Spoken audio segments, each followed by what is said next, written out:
me pregunto, ¿cuántos de ustedes han en algún momento de su historia, de su vida, recibido cartas de un ser querido? Es más, recibido cartas de su esposo, de su esposa, de la persona amada. Y esas cartas donde la persona escribe algo en clave que solamente usted entiende, que solamente usted conoce. De hecho, muchas veces esa palabra clave es un nombre que la persona tiene para usted o que usted tiene para esa persona. Y hay nombres de todo tipo, se han escrito canciones acerca de esos nombres: Amorcito Corazón, Tesoro, Vida Mía. Hay diferentes nombres que uno le da a la persona que ama, pero pocas veces, por lo menos en este tiempo de tecnología y textos, mensajes de texto, emails y todo este tipo de cosas, pocas veces hemos escrito una carta con nuestro puño y letra para decirle a la persona lo que sentimos, lo que queremos que ella sepa o que él sepa, y le decimos su nombre, el nombre especial que tenemos para ellos. Yo recuerdo cuando Jenny, mi esposa, y yo estábamos todavía de novios, y tuvimos un tiempo donde nuestra relación fue por larga distancia. Y yo recuerdo escribiendo cartas para ella, cartas que envié por el correo.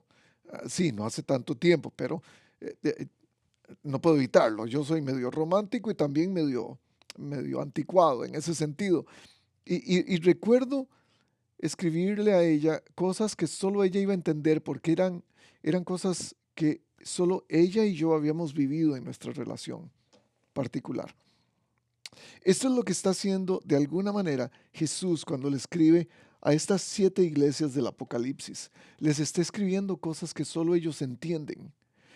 Y se está refiriendo a ellos con nombres o con frases que solo ellos van a entender. Para nosotros quizás no tiene sentido. Son muy confusas. Son nombres, son símbolos, son detalles que nosotros vamos a tener que pasar por alto porque nunca los vamos a entender. No estábamos en ese lugar, no estábamos en ese contexto, no hablábamos el mismo idioma, no teníamos la misma relación con Dios en ese momento. Pero, la ventaja es que nosotros podemos leer y releer. Recuerde, Apocalipsis fue escrito para ser escuchado. Literalmente, era leído a una congregación y después pasaba a otra congregación. No necesariamente para ser leído una y otra vez en el formato que nosotros lo tenemos, ya sea electrónicamente o en papel. Nosotros hoy podemos subrayar, podemos investigar las palabras, podemos ver cada una de las palabras, las formaciones de todas las oraciones, la conjugación de verbos, la formación gramatical. Ellos no tenían esa oportunidad, ellos lo escuchaban, pero no solamente lo escuchaban y lo recibían. Nosotros tenemos una ventaja grande a favor nuestro y sin embargo no tenemos el contexto de muchas cosas.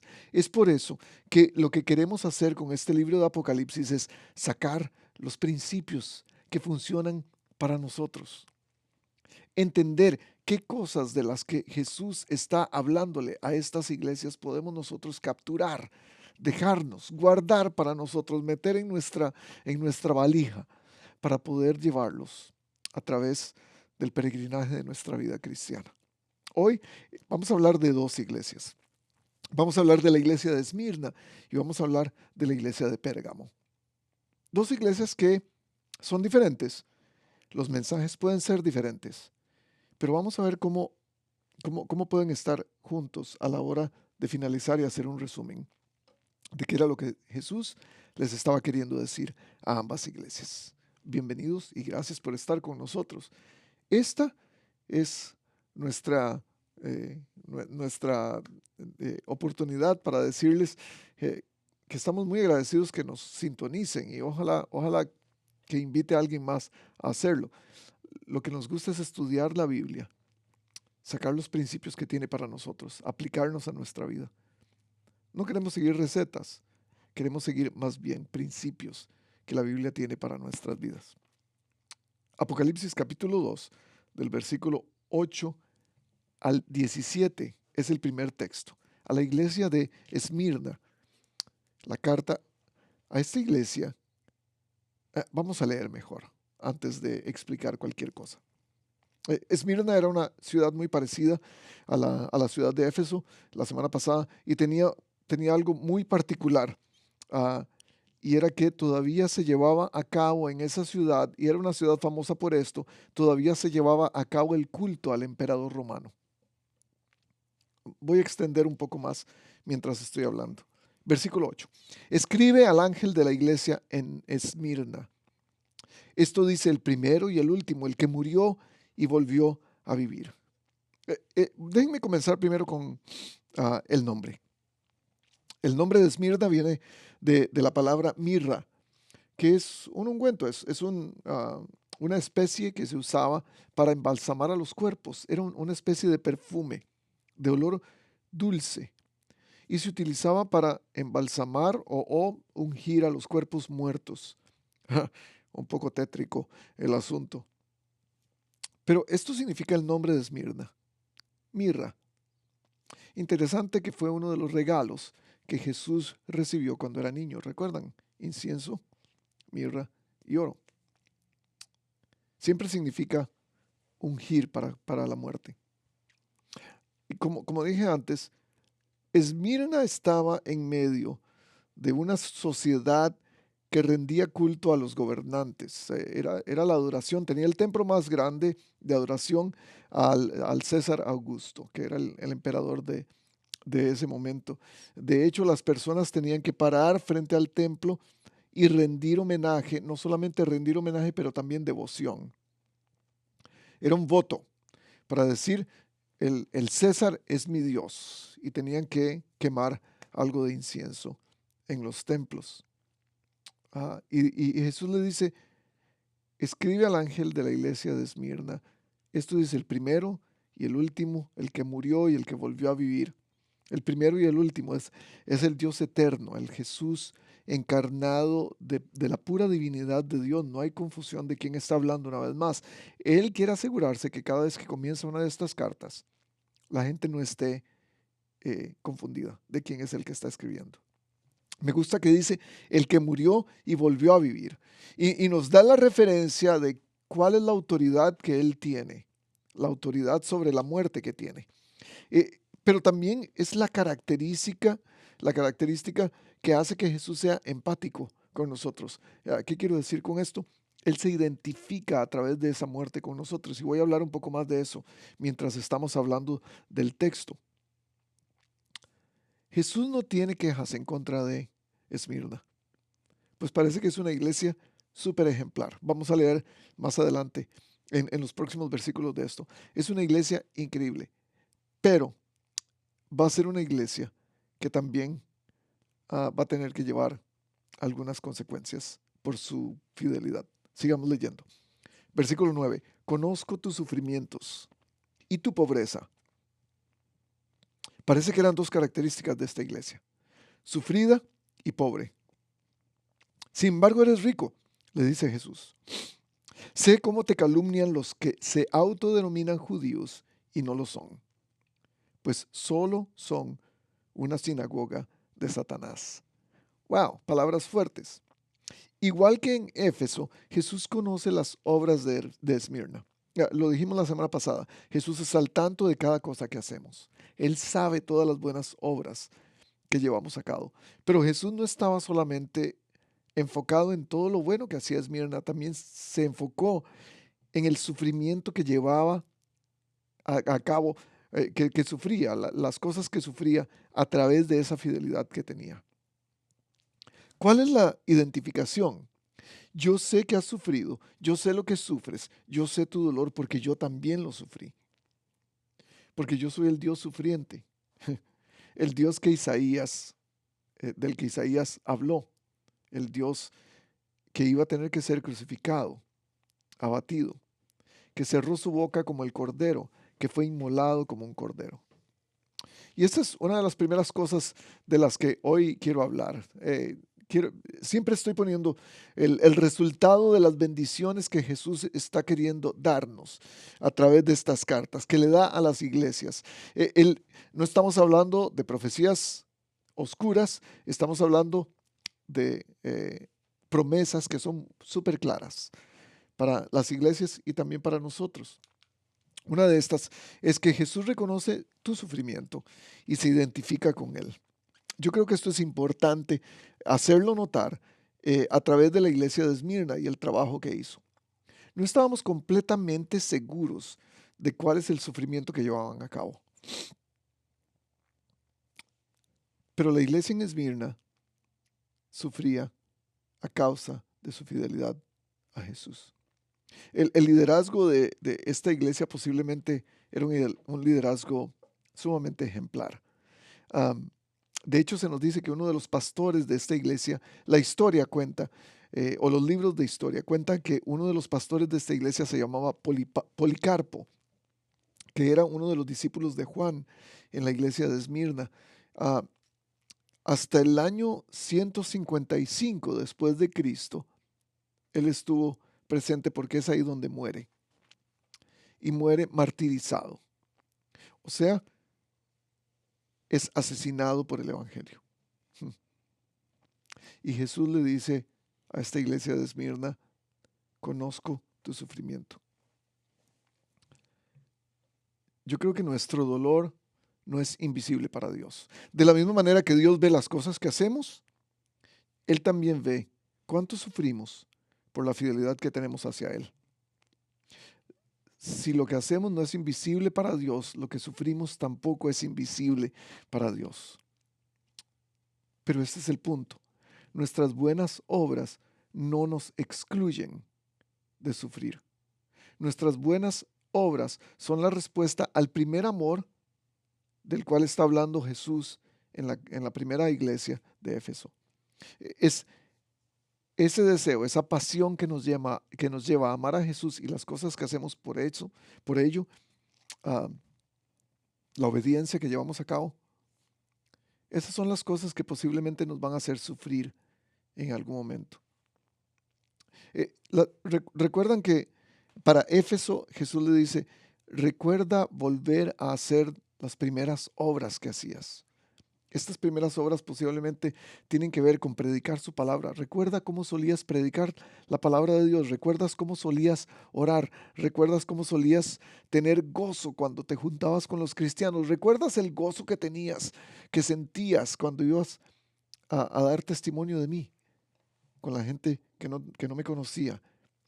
Esas cosas, esas obras primeras, esas obras que trae el primer amor, el amor ágape por Dios, son posiblemente lo que llevó a Esmirna a tener problemas. Y algunos de nosotros sufrimos, pero por razones completamente diferentes. Hacer buenas cosas no nos exime de sufrir. Y aquí nos encontramos con la pregunta, una pregunta que necesitamos hacer. ¿Por qué y para qué sufrir? ¿De qué se trata esto del sufrimiento? Es un requisito para los cristianos. Yo creo que en términos de la vida cristiana, en términos de sufrir por Cristo, creo que sufrimos por testimonio. Es un testimonio del sacrificio de Jesús, porque estamos siendo un reflejo del sacrificio de Jesús. Es un testimonio de cómo reaccionar ante el dolor, de saber sufrir. No es solamente sufrir, sino sufrir bien. Y usted dice, es que eso no se puede hacer, nadie puede sufrir bien. Y déjeme decirle, Jesús lo hizo bien, Jesús lo hizo en obediencia. Es un testimonio de cómo identificarnos con el sufrimiento de otros, para poder confortarlos, para poder darles ánimo. Es un testimonio de que estamos siendo formados en un carácter. El libro de Romanos capítulo 5 dice que el sufrimiento nos ayuda a formar el carácter. Y ese carácter trae esperanza. Es un testimonio del sufrimiento de cómo dejamos el orgullo, porque el que sufre va a tener que humillarse. Si no, pregúntele a Jesús, caminando por las calles, cargando su cruz. Es un testimonio de cómo dependemos de Dios. Cómo dependemos de Dios y de su gracia, de su fortaleza, de su ánimo. Y es un testimonio de un mundo caído que va a ser renovado. Porque el sufrimiento no solamente nos recuerda que estamos pasando por un momento difícil, nos recuerda que ese momento también va a ser superado. La cruz es la identificación más grande de Cristo con nuestro dolor. Es ahí donde Jesús se identifica completamente con nuestra humanidad. Eso nos lleva a otra pregunta obligatoria. ¿Qué está haciendo Jesús en la cruz? Si queremos contestarlo con lo que acabo de decir, Él está identificándose con tu dolor. Él está identificándose con nuestro sufrimiento. Él está identificándose con cada vez que sangras, con cada vez que lloras, con cada vez que estás desesperado.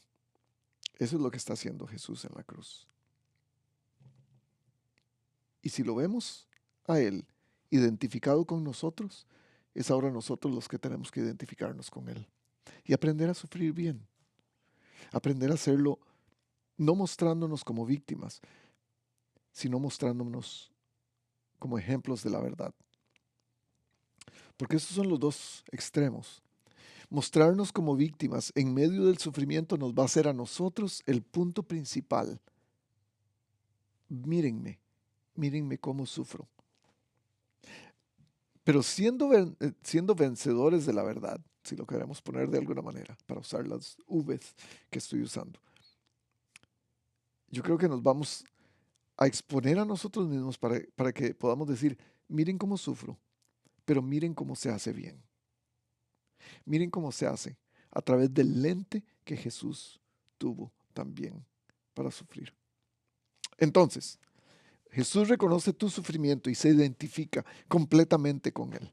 La cruz es la identidad de Cristo para la humanidad en su dolor. Por eso, versículo 10, no tengas miedo de lo que estás por sufrir, que es donde viene la esperanza de la cual habla Romanos capítulo 5. Te advierto que el diablo meterá a algunos de ustedes en la cárcel para ponerlos a prueba y sufrirán aflicciones durante 10 días. Me encanta que hay un lapso de tiempo, 10 días. Y yo no sé cuál es el lapso de tiempo que usted está esperando. Algunas veces para nosotros es muy largo, algunas veces no es tan largo. Pero yo sé que el sufrimiento no es para siempre. Eso sí lo sé. A pesar de que no lo podamos ver, el otro lado del sufrimiento no lo podamos ver durante esta vida. Sé fiel hasta la muerte y yo te daré la corona de la vida. Una de las promesas. El que tenga oídos, que oiga lo que el Espíritu dice a las iglesias. El que salga vencedor no sufrirá daño alguno de la segunda muerte. De aquí la segunda cosa que quiero compartir con ustedes. ¿Tu sufrimiento pone a prueba tu fidelidad a Dios o pone en evidencia tu falta de Dios? No todo sufrimiento es igual. No todo sufrimiento se puede ver de la misma manera. Tu actitud ante el sufrimiento va a definir el tipo de fe que estás representando, el tipo de fe que quieres poner en evidencia. Ahora, la fe no evita el sufrimiento. La fe nos ayuda a pasar por el sufrimiento de la mejor manera posible. Esa es la diferencia. Algunos creen que entrar en la vida cristiana quiere decir que la fe en Cristo los va a separar, les va a evitar todo tipo de sufrimiento. Y es por eso que hay todo tipo de grupos eclesiales, evangélicos, no evangélicos, que quieren decir que cuando venimos a Cristo vamos a parar de sufrir completamente, vamos a dejar cualquier tipo de penalidades, no vamos a tener problemas. La vida va a ser color de rosa, pero la fe no nos saca del sufrimiento, gente. La fe nos hace confiar en el que también sufrió y lo hizo en obediencia. Y es ahí donde está el secreto del saber sufrir bien. De la fidelidad probada a través de nuestro sufrimiento y no la falta de Dios que tenemos. La obediencia nos permite ganar una corona de vida, salir victoriosos, de acuerdo a lo que está diciendo el texto. De hecho, esta palabra victoria tiene que ver, o la corona de vida, tiene que ver, o la palabra griega es Stéfanos. Es un trofeo que se le daba al atleta ganador, una corona que se le ponía en la cabeza. Es un premio para el vencedor. Es un premio espiritual para nosotros. Una corona que vamos a llevar y que podemos decir, yo sufrí, pero sufrí bien. Yo corrí la carrera. Tuve dolores por todas partes corriendo la carrera, porque esto es en los Juegos grecorromanos, olímpicos, que cuando alguien salía ganador, le daban la corona, el estéfanos. Sufrir y hacerlo bien como Jesús lo hizo, de acuerdo a lo que está diciendo él mismo a la iglesia de Esmirna, quiere decir que vamos a tener vida eterna. Al que venciere le daré la corona de vida eterna. Esa es la diferencia entre el sufrimiento de alguien que sigue a Cristo y alguien que no. Entre alguien que es fiel y alguien que tiene falta de Cristo. Esa es la diferencia. Sufrir y hacerlo bien nos va a dar una corona. Pero no entendemos esto. Se nos da la corona ahora mismo. Ya somos poseedores de esa corona. Ya somos poseedores de la vida eterna, aunque no parezca en este momento, porque todavía estamos viviendo en esta parte de la eternidad. Y es por eso que muchos de nosotros tenemos tanto miedo a morir. El sufrimiento nos hace temer de cuál es el siguiente paso. Si esto se está poniendo tan feo, y usted sabe de lo que yo estoy hablando, porque usted tal vez está pasando por algo difícil en este momento.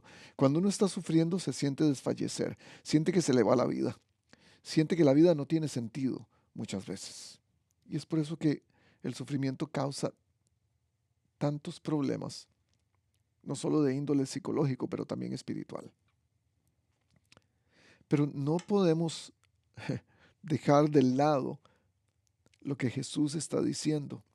Al que venciere le daré la corona de vida y no va a tener ningún tipo de temor.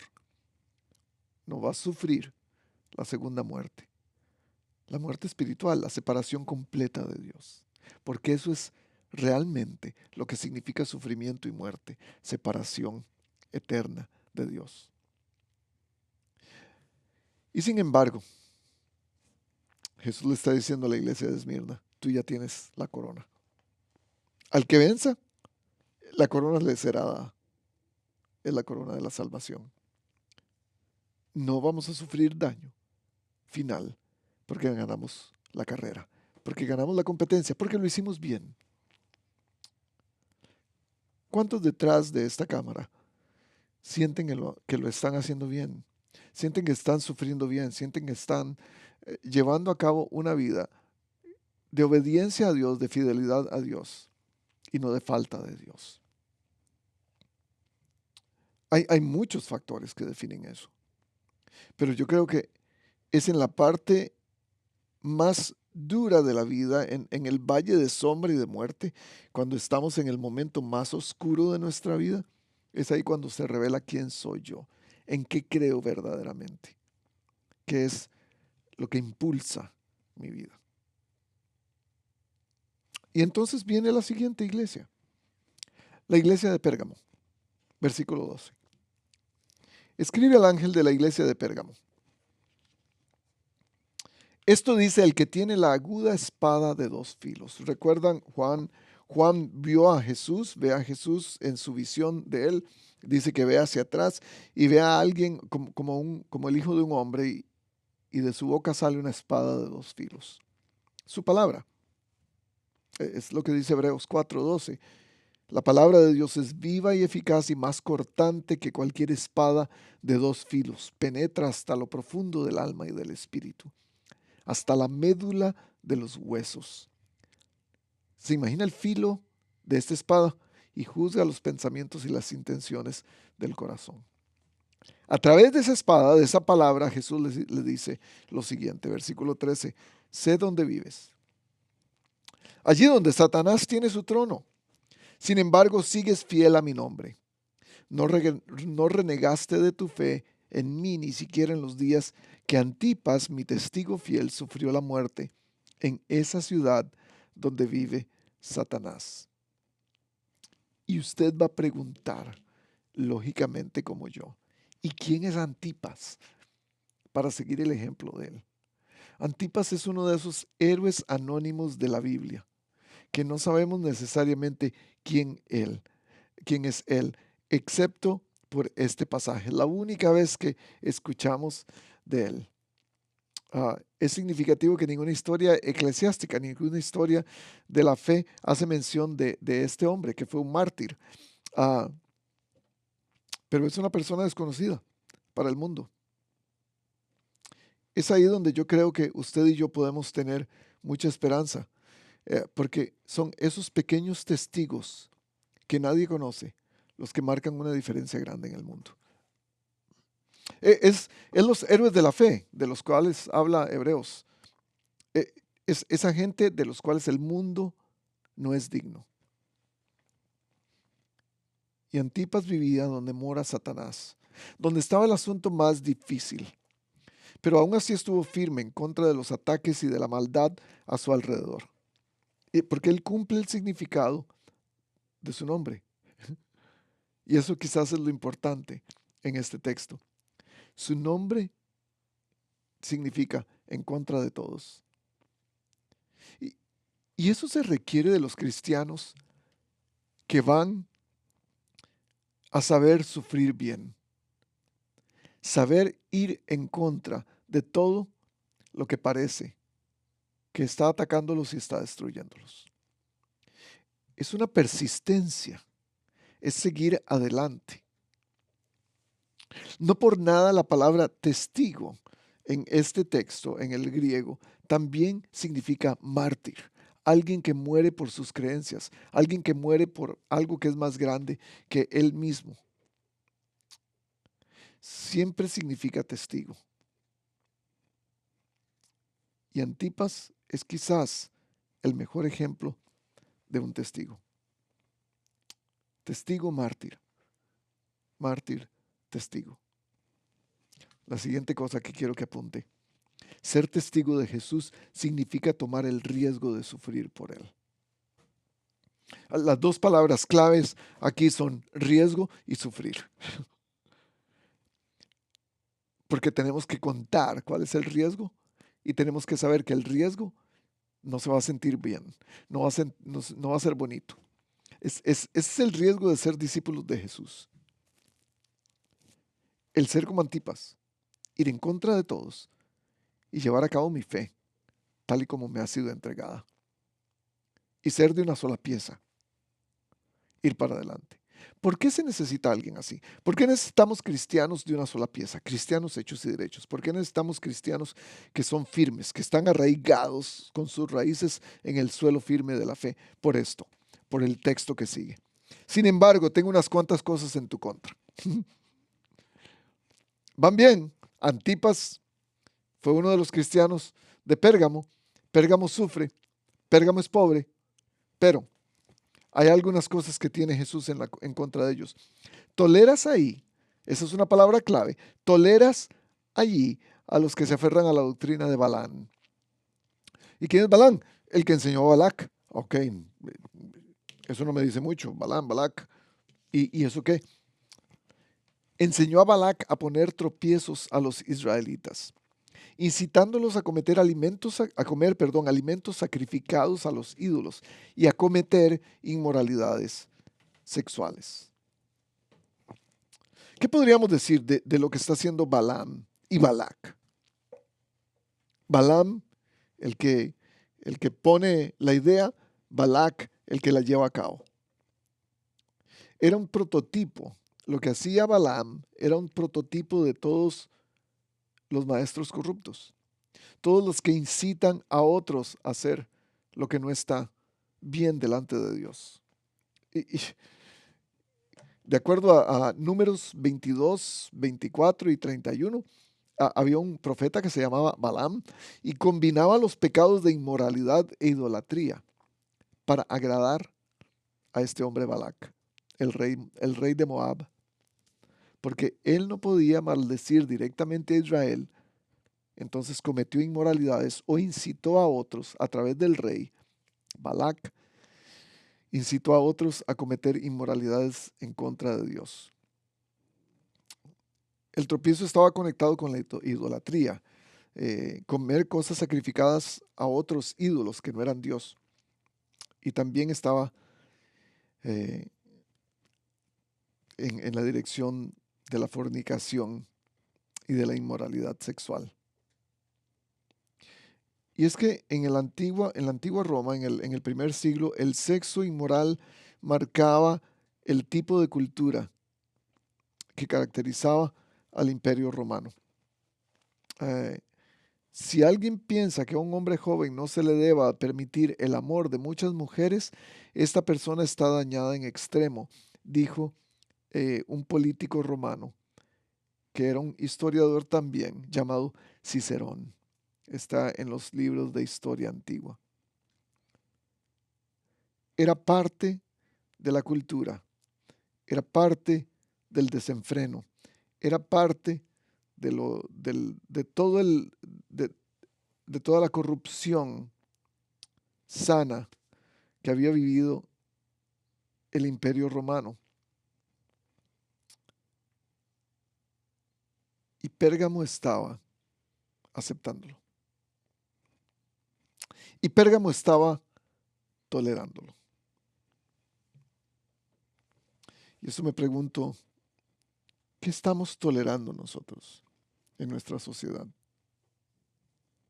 No estoy hablando de, no estoy hablando de odiar personas o de rechazar personas. Estoy más bien hablando de prácticas, porque no era solo esto lo que toleraban la iglesia de Pérgamo. También toleras a los que sostienen la doctrina de los nicolaitas. Ya hablamos de los nicolaitas la semana pasada. Por lo tanto, arrepiéntete, de otra manera iré de pronto a ti, para pelear en contra de ellos con la espada de mi boca. En Corinto, otra iglesia, en la primera carta de los Corintios, Pablo escribe a ellos y les escribe que ellos eran muy tolerantes y aceptaban falsas doctrinas y una manera de vivir inmoral. Y Pablo tuvo que reprenderlos.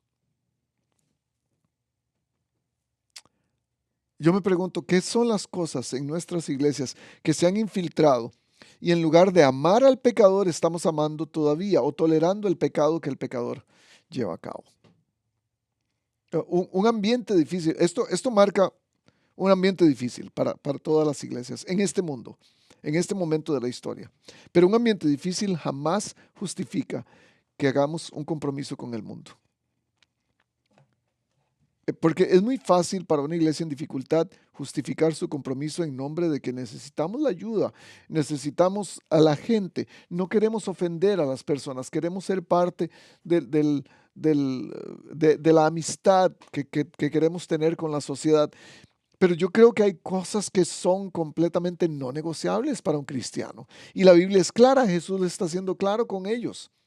Ustedes sufren, ustedes han tenido un momento difícil en su vida como iglesia, pero caramba, siguen tolerando lo que yo no tolero.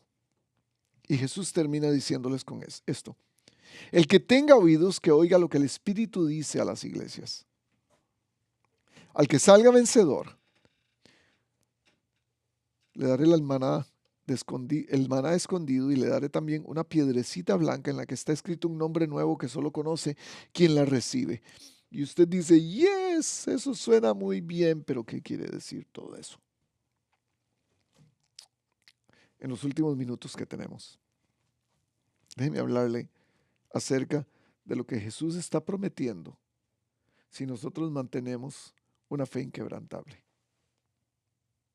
Porque en este mundo donde estamos viviendo con tantos engaños, en este mundo donde los medios sociales, las redes sociales, donde la información, donde el internet, donde la televisión, donde el entretenimiento nos está diciendo que la iglesia debe comprometer sus más altos valores para parecerse más a la sociedad y no la sociedad parecerse más a la iglesia, es en este mundo donde necesitamos una fe inquebrantable.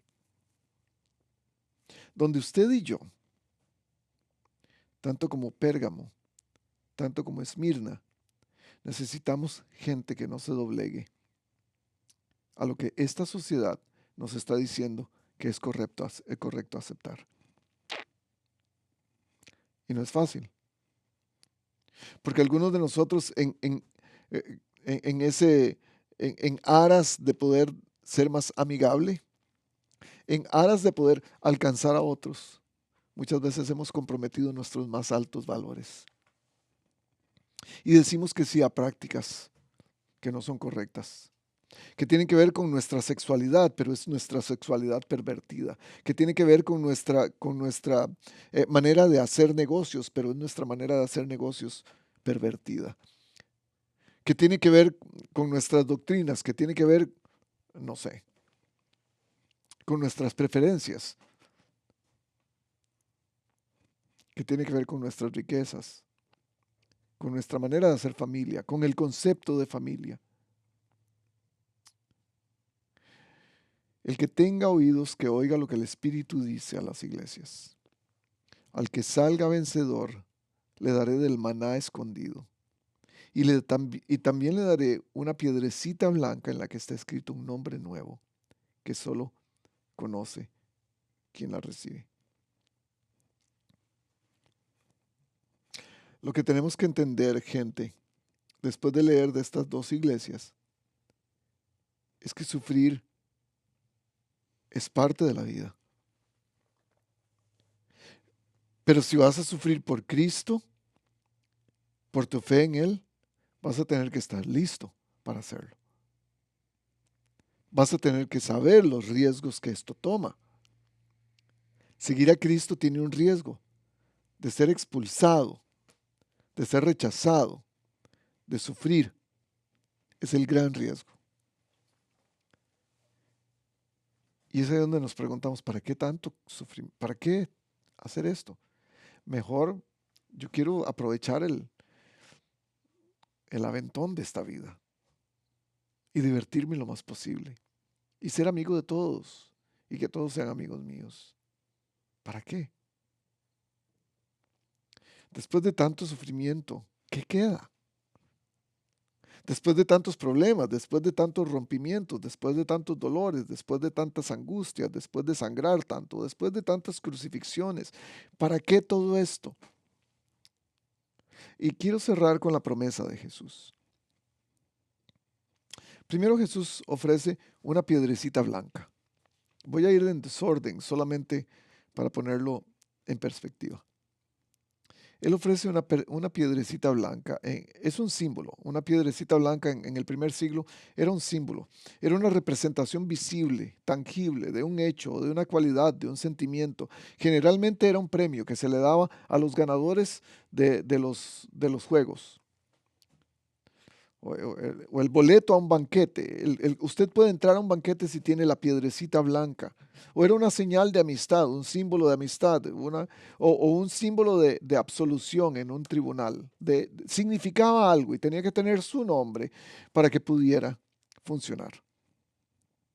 A los ganadores, como dije antes, de los Juegos Olímpicos o a los Juegos Públicos, se le daba una piedrecita blanca con su nombre escrito en ella y eso les dejaba tener privilegios para entrar y salir de la ciudad, para tener privilegios dentro de la ciudad, para obtener favores dentro de la ciudad.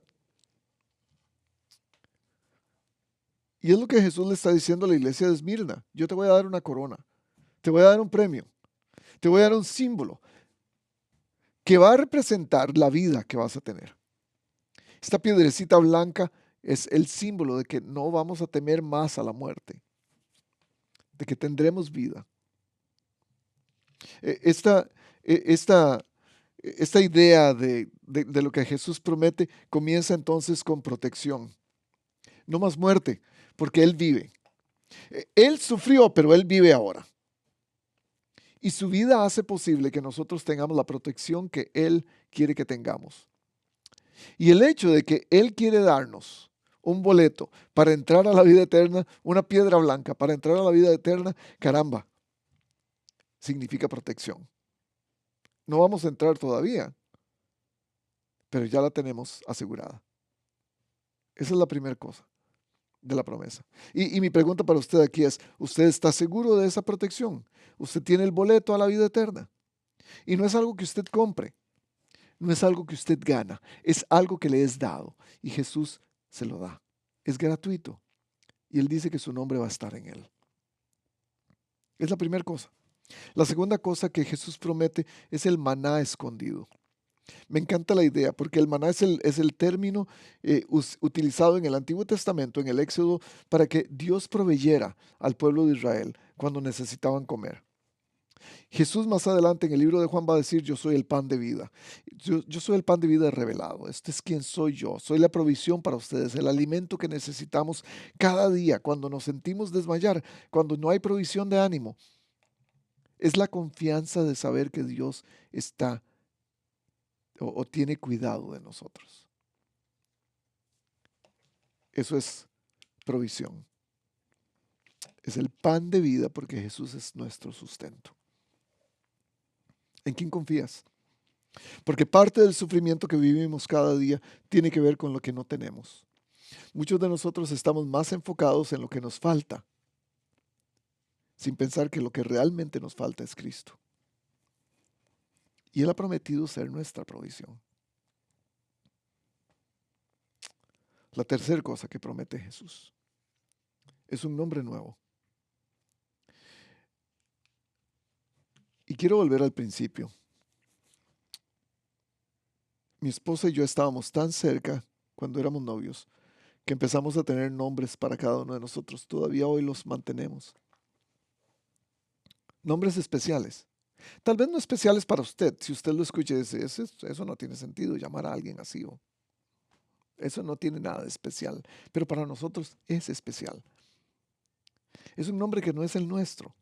Si usted le dice a su esposa cariño, amor, amorcito, corazón, lo que sea. Cada uno tiene un sobrenombre. Eso significa intimidad. Yo solamente llamo a mi esposa de esa manera. No se lo digo a nadie más. Eso significa la intimidad que tenemos con Dios. Es la seguridad de nuestro destino celestial. El saber que Él conoce nuestro nombre, pero nos ha dado un nombre mejor porque Él quiere estar más cerca de nosotros, un nombre especial. Es el nombre en esa piedrecita blanca. Tu nombre está allí esperando por ti. Es como la reservación del cielo. ¿Tienes reservación para entrar al restaurante? ¿Cuál es? ¿Cuál es el nombre? ¿Tienes reservación para este concierto? ¿Cuál es el nombre? Eso, gente, nos da pertenencia.